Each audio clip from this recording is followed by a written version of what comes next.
Have you ever really wondered how something like Bitcoin actually works? I mean, it seems so incredibly complex, right? But what if we could build it together? Right now, in this explainer, that's exactly what we're going to do. We're going to construct the core ideas behind Bitcoin from the ground up, one simple piece at a time. Let's dive in. But before we get into the nuts and bolts, let's start with a really powerful question. What if you could be your own bank? Seriously, what if you could send and receive money anywhere on Earth without asking anyone for permission and with no central company or government calling the shots? This right here is the core promise that sparked the idea of Bitcoin. So that sounds great, but why would we even want to replace a system we use every single day? Before we can start building a solution, we first have to get a real handle on the problems Bitcoin was actually designed to solve. Okay, so let's look at the two worlds of money. On one hand, you've got the money we use today. It's controlled by central institutions, which means you need their permission to use it. And that power means they can freeze accounts, they can block payments, and they can print more money, which, as we know, can lead to inflation that just eats away at your savings. But then there's Bitcoin's promise, a totally different system with no central boss, where anyone can join in, payments can't be stopped, and, this is key, the supply is totally finite and predictable. So, how do we even start to build an alternative like that? Well, let's start with the most basic component you can imagine. The heart of any financial system is really just a list, a shared record of who paid who, a simple digital ledger. And to make this really easy to wrap your head around, we're going to borrow a great analogy from the book Grokking Bitcoin. Just forget about money for a second. Instead, imagine a group of friends who want to trade cookie tokens. So they decide to track all their trades on a really basic, shared spreadsheet that everyone in the group can look at. The spreadsheet itself is incredibly simple, right? It just shows who sent tokens to whom. You can see Alice gave 2 to Bob. Then Bob turned around and gave 1 to Charlie. It's totally transparent. Everyone can see the entire history of every single token. The problem is, it's a little too simple. I mean, what's to stop Charlie from just opening the spreadsheet and adding a new line that says Alice paid him 10 tokens?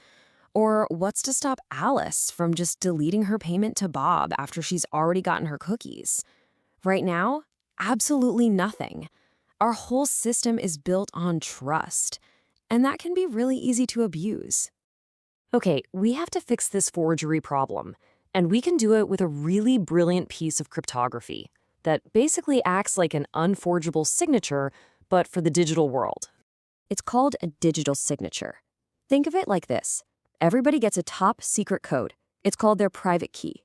You can use this key to create a totally unique signature for any digital message, in our case, a transaction.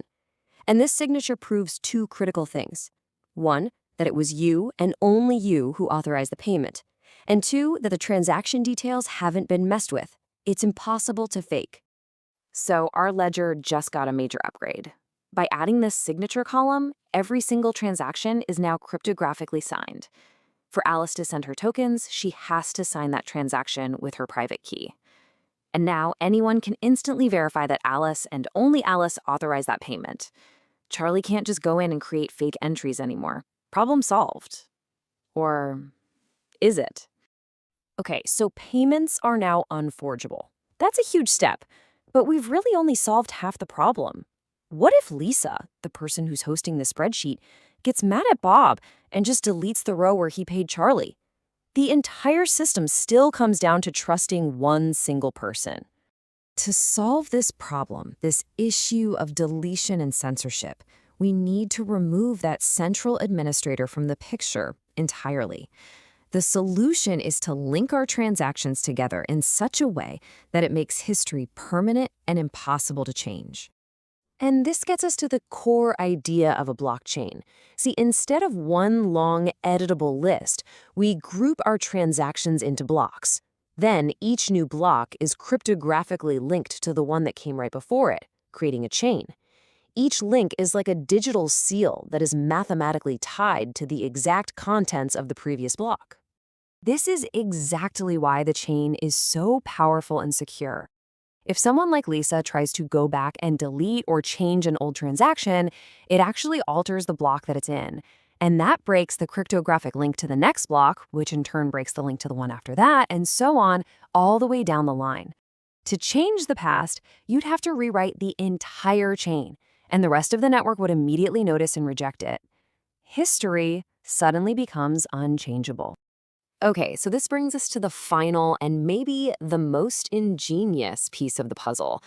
In a decentralized system where nobody is in charge, how on earth do we all agree on who gets to add the next block of transactions to the chain? I mean, if anyone could do it, it would be total chaos, with people making up different versions of history all the time. The solution is a system called proof of work. It turns the right to add a block into a prize that you have to earn. Computers all over the world, we call them miners, are all competing in a massive race to be the first one to solve an incredibly difficult math puzzle. The winner gets to bundle up the latest transactions into a new block and add it to the chain. And for their trouble, they get rewarded with newly created bitcoins.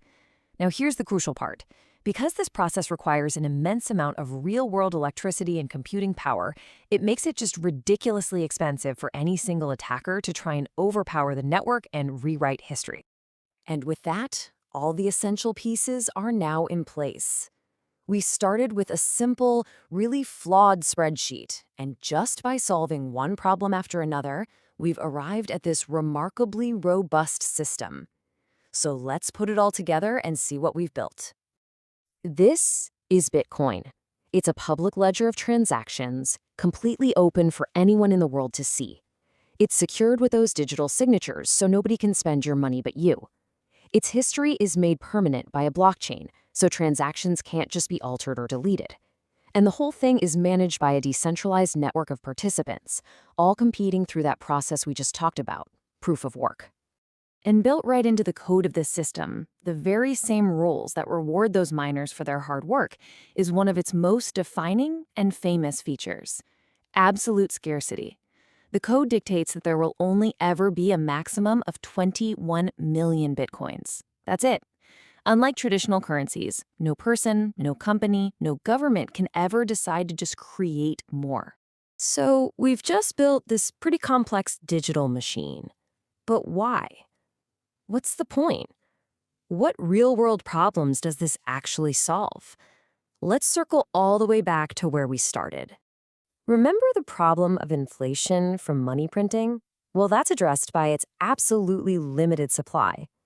The problem of slow, expensive, and restricted payments across borders?